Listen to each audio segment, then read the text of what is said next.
chronique du jour doyen ñu tàmbale kook donc point bi le pouvoir en quête d'une majorité qualifiée aux législatives l'histoire va-t-elle se répéter? waaw xam nga législative yi ñu jëm bu doon ay législative anticipée maanaam dañ ko provoqué parce que bu doon 5 ans yi rek kon du pareeguñ ci leer léegi li ko waral mooy dafa am pouvoir bu fi ñëw créer benn alternance te boo interroger histoire aussi bii mooy 3e alternance sunum réew parce que en 2000 on a connu l'alternance avec Wade en 2012 on a connu l'alternance avec Macky Sall en 2024 on a connu l'alternance avec Diomaye léegi nag boo xoolee toujours bu ñu jëlee repère en 1978 il y a eu des législatives qui se sont déroulées le 26 parce que voilà le temps ñu kii donc voilà ñu continuer son bi moo xawoon faible mais le temps ñu xoolaat dina tax séeréer yi jàpp ñu quoi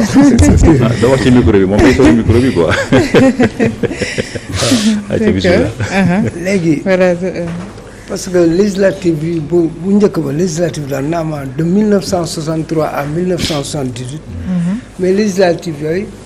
parti unique la woon il y avait un seul parti au pouvoir qu'on appelait à l'époque l'UPS ñoom ñoo doon jongante seen biir même violence yi ngeen doon évoqué sax am jamono yi daan na am malgré ñoom ñëpp ñoo bokk parti mais il y avait la violence quand même ba léegi nag Senghor dem ba à un certain moment il s'est rendu compte que réew mi dafa war a évoluer tendre vers la démocratie ci la permettre na courant libéral courant communiste ak socialiste ak républicain mu doon daal limité parti yi ak 4 formations ba 1978 nag ñu commencé élection yoo xam ne parti la quoi di nga am ay ñett ba ñeent parti bi ñu defee élection yi nag en 1978 UPS am 83 députés maanaam Senghor ak ñooñam léegi Ablaye Wade moom moo fa gënoon représentatif il avait 17 députés parce que à l'époque 100 députés lañ doon soxla pour c'était le nombre de sièges quoi 100 députés 83 ñu ñëw ñu def ay législatives couplées le 27 février 1983 ci la PDS aussi ñëwaat ak yeneen parti PS am 84 députés PDS am 27 ay RND LD ñoom ñëpp ñu am 3 PIT am 2 UDSR Union pour la démocratie sénégalaise et rénovation am benn député boobu à l'époque il y avait 120 députés léegi ñu demaat ba 88 ñu ñëwaat defaat ay élections législatives couplées toujours maanaam dañuy boole présidentielle ak législative bu ñu ko boolee Ablaye Wade mi nga amoon 27 PS entre-temps nag il y a eu un changement de cycle le PS est devenu PS ñu am 84 députés Ablaye Wade am 27 députés mais année boobu nag li ci garaaw mooy ça a été une année très mouvementée 1988 boo koy rappelé wu bon on était plus jeunes à l'époque mais métti woon na trop c'est l'année où on a enregistré l'année blanche dégâts collatéraux yi dafa métti woon trop ba nit ñi sonn waaw couvre-feu Wade avait rendu le pays ingouvernable yooyu yëpp ñuy dem gars yi di waxtaan jàppal bàyyi ba finalement en 1991 on a trouvé une formule qu'on a appelée le gouvernement de majorité présidentielle élargie mooy GPME léegi nag ci biir loolu ci la Ablaye Wade duggee ci gouvernement bi il est entré comme ministre d'État il avait à ses côtés Ousmane Ngom Aminata Tall Jean-Paul Diaz léegi nag waa PIT aussi duggoon nañu ku ñuy wax yàlla na ko yàlla yërëm dem si yàlla Ahmed Danson ak ku ñuy wax Maguette Thiam moom tamit wàcc na liggéey jamono yële passé yàlla na ko yàlla yërëm donc loolu 1988 la 91 ñu dem ba 93 aussi législative yi ñëwaat mais législative yi aussi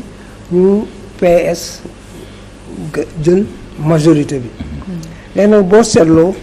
parti yi nekkoon au pouvoir yëpp dañ daan am majorité à l'Assemblée nationale léegi ni ñu ñëw ba 2000 ñu am alternance Abdoulaye jël pouvoir bi le 19 mars 2001 2000 plutôt et bi mu jëlee pouvoir bi il avait en face de lui une majorité à l'Assemblée nationale composée de socialistes. léegi nag il fallait mu teg ay stratégie léegi nag moom ñëwul rek kii leen génne leen noonu dissoudre Assemblée nationale il est passé par un référendum kii mënoon na ko def Diomaye mais ce serait plus coûteux certainement parce que boo naree def référendum après def élection dafay metti trop donc tout ça c'est de l'argent léegi nag mais il a eu le tact quand même de job ak ñoom pendant 11 mois ba soog a def législative fexe na ba def déclaration de politique générale à l'époque je me rappelle qu'il y avait Moustapha Niasse comme premier ministre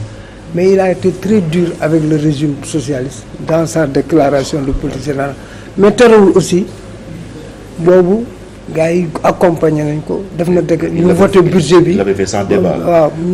DPG waaw léegi nag ils avaient trouvé un gentleman agreement def nañ loolu yëpp ba voté budget bi ba 29 avril 2001 ñu def législative bi ñu defee législative nag dans le vent de sympathie qui soufflait ñu jox Ablaye Wade député yu bari il avait 89 députés sur les 120 comme mooy première alternance def nga présidentielle gagné ñu def législative aussi gagné ko largement comme cela ñu demaat ba 2012 il y a eu une autre alternance léegi ku ñu wax Macky Sall def jël pouvoir def élection ensuite gagné ko aussi largement il y avait beaucoup de députés entre-temps nag députés yi jóge nañ 120 dem 150 après ñu jóge 150 dem ba actuellement 165 léegi que retenir de tout ça li ñuy retenir mooy ñaari alternance yi les Sénégalais ont confirmé leur premier choix léegi ki njëkk président bi nga ko joxee majorité Sénégal yi dañoo ñëw joxaat ko ko léegi nag c'est le même cas de figure la ñu toll fi mu toll nii est-ce que les Sénégalais sont encore prêts à conforter la majorité qu'ils avaient confiée à Diomaye foofu la question bi nekk en tout cas ce qui est sûr boo traditionnellement ku ñu jox majorité présidentielle dinañ la ko jox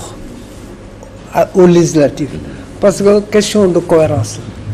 la mënuma la dooleel fii ba pare néewal la doole fële pour yàq sa liggéey te ñii lii dañ cee wekk lu bari parce qu'ils ont promis 83 projets de loi 83 projets de loi yoo xam ne bu nga jëmmal ci 5 ans yi donc ça veut dire il faut nga am une majorité qualifiée boo xam ne dina la permettre loolu léegi nag moo tax on s'est posé la question est-ce que l'histoire va-t-elle se répéter en tout cas ci côté pouvoir bi maanaam côté Pastef ñoom ñi ngi teg tous les atouts de leur côté et qui veut voyager loin maintenant ça monte te gis nañ ñu def sax benn loo xam ne gëm noon ne ni woon mënta war a mën a nekk ci ñoom maanaam ils sont en train de recruter ils sont en train de débaucher loolu c'est du bàkkuloon ci ça mais tout compte fait ñoom xam naa il se situe dans la dynamique Déthié si ñu recruté la bokk. waaw waaye Déthié waay Déthié temps yi mooy MC bi de. léegi nag dans la dynamique ñoom jàpp nañ ne certainement dans le subconscient collectif que l'addition de soutien ça va produire des effets léegi nag moo tax fi mu toll nii Ousmane Sonko se démène comme il peut ak aussi il y a aussi Mimi Touré qui joue un très grand rôle parce que am na maire yu bari yoo xam ne yi Mimi Touré moo wax ak ñoom bu ñu ñëw moo ba ñu ñëw donc ça veut dire parce que gis nañu ne barki démb Gallo Ba daanaka l'ensemble des maires yi nekk département Mbacké c'est pas ils sont 16 quand même kenn ki moo nekkoon Pastef mais 15 yëpp kam waa Benno Bokk Yaakaar lañu ñëpp rejoindre nañu sans compter d'autres maires du côté de Nioro du côté de Ngexoox du côté de kii ak ñeneen ñi ñëwaat ñaaw ça la vague va continuer parce que lu muy indiqué fébrilité dafa am côté Pastef wala lan wala doute ay doute en tout cas ce qui est sûr mooy kii bi ñu amoon conviction bi ñu amoon ne mën nañ dem ñoom kenn sans l'apport de qui que ce soit dafa mel ni dañuy changer de vision. parce que cohérence pour cohérence que ñoom waroon nañu ànd ak seen coalition. parce que Diomaye président bi xanaa. donc ça veut dire que am na dool gis nañ ne daal que li ñu yaakaaroon peut-être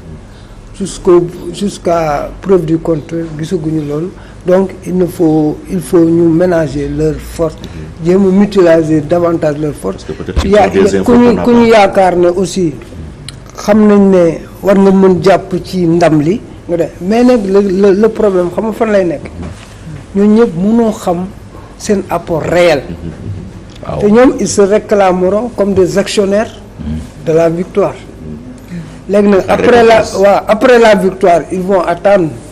des récompenses parce que ils auront investi leur énergie ils auront investi leur expertise ils auront investi aussi leur pognon dañ ci doon seen xaalis donc parce que dañu bëgg nga am ndam donc yooyu yëpp mais on va voir si Ousmane Sonko pourra gérer tout ça dans la quiétude parce que aussi la politique gars yi c'est pas des œuvres de bienfaisance c'est pas des bons samaritains c'est bons samaritains dafa am lu ñu bëgg la politique c'est la gestion des opportunités c'est la gestion des intérêts et c'est la gestion aussi des avenirs politiques. D'accord. Sonko se veut 150 députés, n'est-il pas un pari audacieux? waaw moom loolu la bëgg. léegi nag kooku c'est de l'ambition. parce que man am na benn qualité boo xam ne aussi gis naa ko ci Ousmane Sonko. mooy Ousmane est un alpiniste. plus il gravit la montagne. plus les risques sont grands.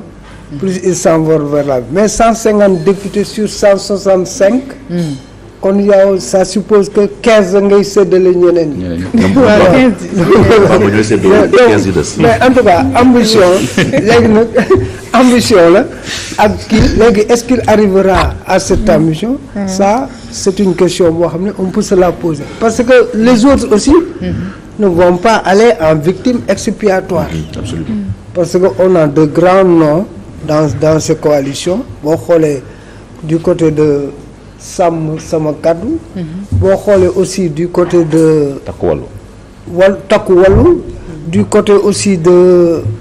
kii nu mu tuddati Amadou Ba donc ça veut dire que am na aussi ay carrières yu intéressantes léegi ñooñu ñëpp sans compter aussi le Bamba Sow. qui ambitionne de bouleverser la hiérarchie ak d'autres ainsi de suite donc ça veut dire que les paris sont ouverts maintenant il dépendra des Sénégalais ñoom ñoo xool offre bu leen gënal par rapport à tout ce qui se peut parce que un produit aussi il faut qu'il soit vendable pour ki koy jënd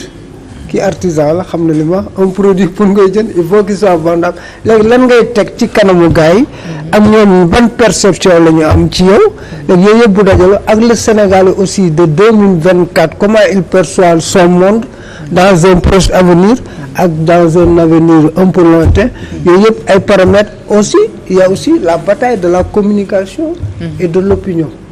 kooku tamit c'est très important booy dem ci kam il faut aussi nga convaincre nous sommes en démocratie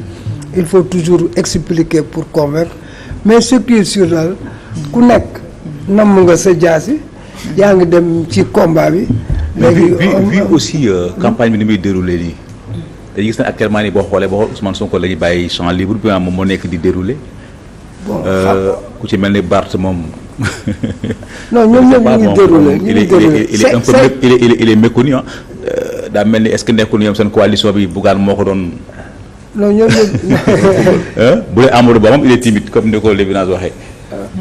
c'est ça quoi est-ce que nekkul di ko bàyyi benn champ quoi pour que mu déroulé quoi. xam nga Ousmane Sonko même sans campagne sans dara. boo ko fekk mu ngi déroulé. moom il ne veut jamais lâcher le terrain.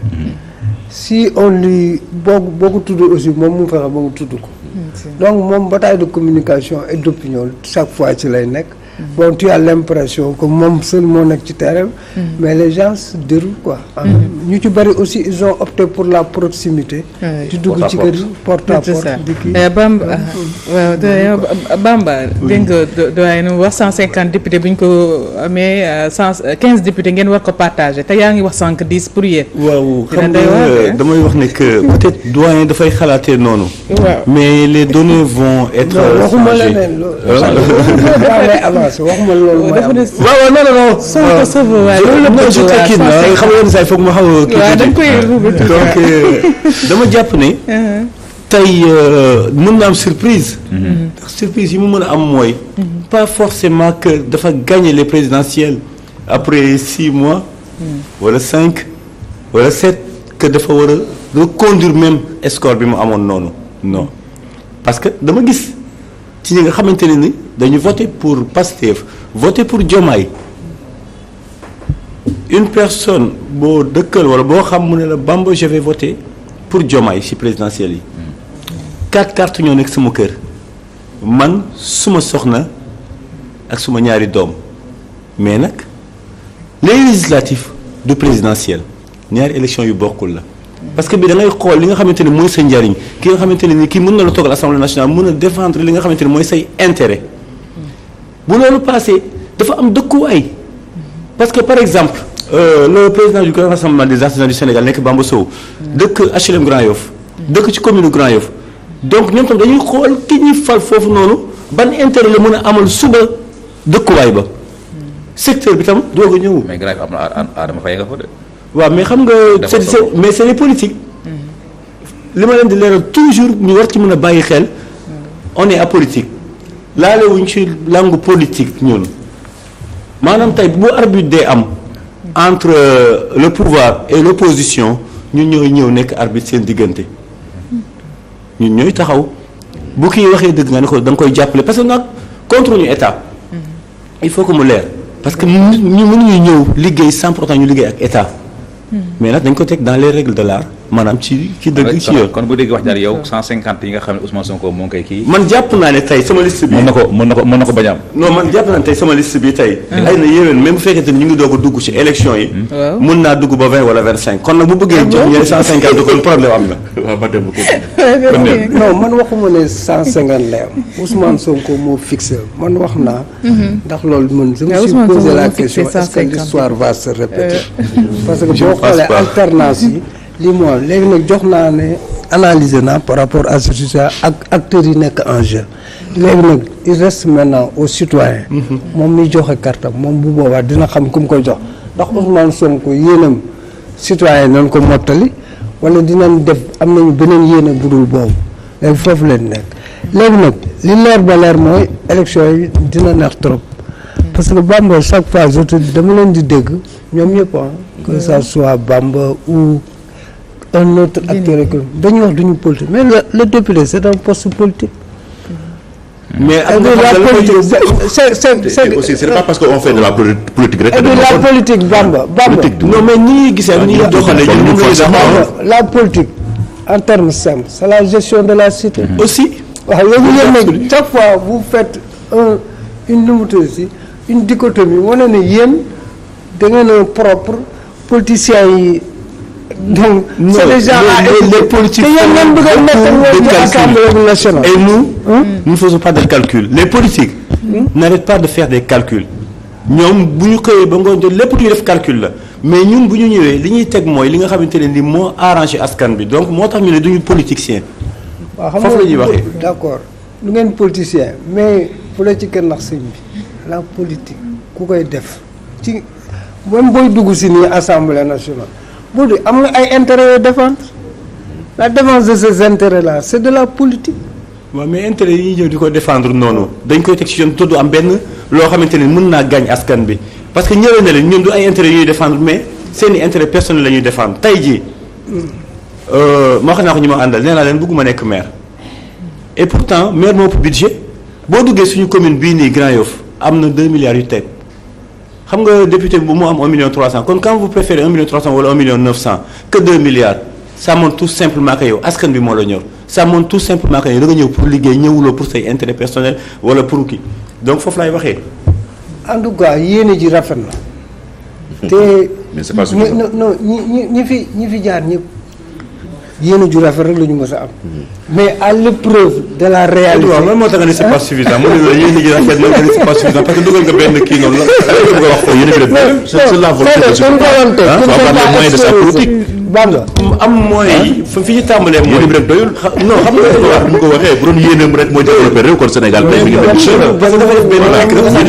su ma bàyyi yàlla noonu après gars yi mën nañu ko jàngate neneen xam nga tey li ëpp solo je pense que yéene ji la moo waral nga jóg ñëw sumb taxawal askan bi pour ne damay dem moo waral tey amuloo dara tey tu te dis que du ma def t-shirt du ma def casquette du ma def folklore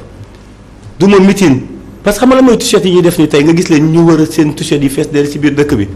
boo jëlee 10 000 t-shirts je parle pas de 500 000 t-shirts wala 1 million de t-shirts 10 000 t-shirts rek bu jaar yoon xam nga yàlla la lay coûter 30 millions bu dee t-shirt benn 3 000 francs mooy bu qualité bu baax bi 30 millions tey nga jël ko mu nekk 10 000 t-shirts nga war ko séddale ci 46 départements département bu nekk 300 t-shirts lay am département Dakar ñaata communes yoo fi nekk 19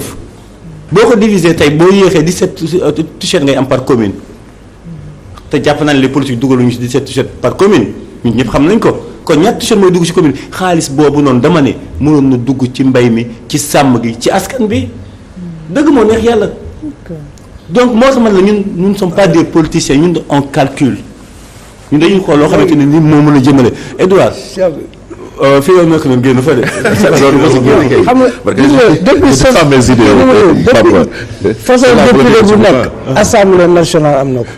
façon ministre bu nekk Sénégal am na ko gars yi boo leen dégloo ñoom ñëpp nga ne kii war naa ko dénk réew mi ñuy campagne ñëpp koo ci déglu da ngay wax kii war naa ko dénk ndombo donc mais malheureusement l'histoire a démontré que bu ñu demee à l'épreuve des faits da ngay ne man je me suis trompé léegi nag peut-être am nañ njortu bu baax ci yow ak ni ngay waxee ak ni ngay défendre artisan ak sa jaar-jaar yàlla na la yàlla dimbali ba nga dem assemblée nationale nga mottali sa yéene boobu. amiin bu boobu ak say ñeneen ñu mel ni yow. amiin gëm naa ne bu loolu amee bu ñu déggee député du peuple. ci le grand rassemblement des nationales du Sénégal lañu koy déggee ci kàttanu yàlla incha allah. merci beaucoup. merci. merci Pierre-Edouard Faye merci Abdourahmane Bamba Sow Seydina Omar Ba merci. merci doyen Mademba Ramata Dia merci à toute l'équipe technique Serigne Aliou Keita Bintou Fall Pierre Dieng du côté du son merci du côté caméra bi Keba ànd ceeg Pape Gora Gueye ak Louis Faye donc ci kanam tuuti ñi bàyyi leen équipe Petit Déj ngeen ànd ceeg Safiatou Cissé très bonne journée.